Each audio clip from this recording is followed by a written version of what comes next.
लेकिन इसारा साहब, आज जब ये बिलावल भुट्टो जरदारी साहब ने बात की ना, तो उन्होंने कहा कि हमें आलमी इदारों के पास जाना होगा, उन्हें अपने मसाइल गिनवाना होंगे, बताना होंगे, इससे पहले कि देर हो जाए हमें इस मामले को उजागर करना होगा। फिर साथ ही साथ आज बरतानवी हाई कमिश्नर की तरफ से भी एक बयान आया, उन्होंने कहा कि पाकिस्तान मौसमियाती तब्दीली से सबसे ज़्यादा मुतासिर होने वाले ममालिक में शामिल है। तो कहीं ना कहीं जो तरक्की याफ्ता ममालिक हैं उनकी निगाहों में पाकिस्तान तो है कि कितना डैमेज हो चुका है।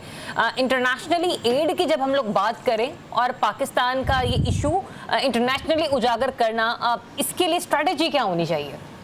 स्ट्रैटेजी तो बिल्कुल क्लियर है जी।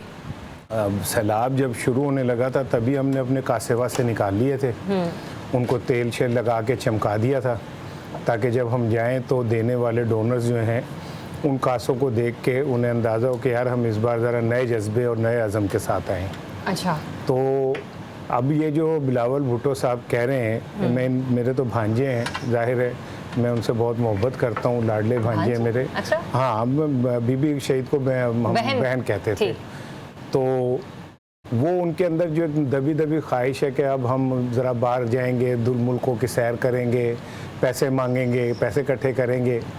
तो अब मैं तो रज़ीली बनना चाहता, मैं को बात कर दूं फिर मेरे गले पड़ जाए कि भाई मुझे बताएं कि जो पिछली दफ़ा 14 अरब डॉलर हमारे लिए रखे गए थे क्लाइमेट चेंज का मुकाबला करने के लिए, हम 2 साल में 2022 से 2025 तक 3 साल में हम 11 अरब डॉलर की कोई फिजिबिलिटी बना के नहीं दे सके उन्हें कि हम ये कैसे लड़ सकते हैं। तो 11 अरब डॉलर जो हमें मिल सकते थे हमने तो वो नहीं लिए। हम कहते हैं कि भाईजान हमें उधार पे ना रखें, हमें कैश दें जो भी देना है, हम आ रहे हैं, हमें अभी बताएं कि आप हमें कितने पैसे देंगे ताकि हमारा दाल दलिया जलता रहे।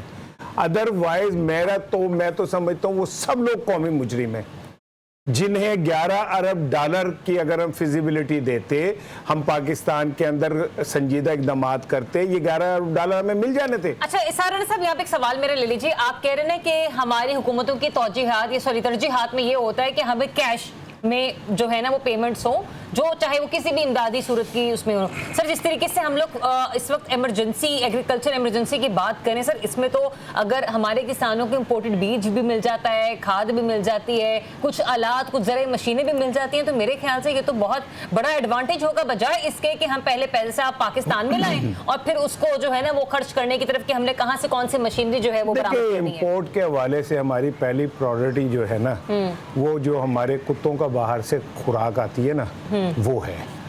जब इंपोर्ट पे पिछली दफ़ा पाबंदी लगी थी तो वाहिद इंपोर्ट जो खुली थी वो हमारे कुत्तों की खुराक थी जो बाहर से आ रही थी। सो इंपोर्ट की पॉलिसी तो आप छोड़ दें और ख़ाली आप किसानों को क्यों वो कर रही हैं। 80% हमारे स्कूल तबाह हो गए, ये बच्चे कहाँ जाएंगे? ये इन बच्चों हमारे इस हॉस्पिटल्स तबाह हो गए, हम लोग कहाँ जाएंगे? खाली अलमिया किसानों का नहीं है। जो 80% स्कूल तबाह हो गए वो कब तक दोबारा तामीर होंगे? 1.25 करोड़ बच्चे तो वैसे ही हमारे स्कूलों से बाहर हैं। हमने एक नई खेप हमने और बना दी जो बच्चे स्कूल नहीं जा सकेंगे। तो हमारा तो कौमी अलमिया ये नहीं है कि सैलाब आ रहा है। कौमी अलमिया हमारा ये है कि हमने उस सैलाब की कभी पेशबंदी की जरूरत ही नहीं महसूस की। अगले साल 22% ज्यादा बारिशें होंगी तो हम अगली दफा ज्यादा 22% बाहर जाके पैसे मांग लेंगे और तो कोई रास्ता नहीं है हमारे पास। तो डिजास्टर कोई एक नहीं है, there are so many things जिसके ऊपर हम लोगों को फौरी तौर पर स्टेप्स लेने होंगे। और ये बड़ा अच्छा आपने पॉइंट हाईलाइट किया। वी जस्ट होप कि इसको कल हम इंशाल्लाह जरूर अपने प्रोग्राम का हिस्सा बनाएं कि जो यहाँ पे बहुत सारे स्कूल्स मुतासिर हुए हैं उससे किस हद तक नुकसान पहुँचा है बच्चों की तालीम पर, और कितने बच्चे ऐसे हैं जो कि इस वक्त जो है वो तालीम से महरूम हो जाएंगे इस पूरे साल के दौरान।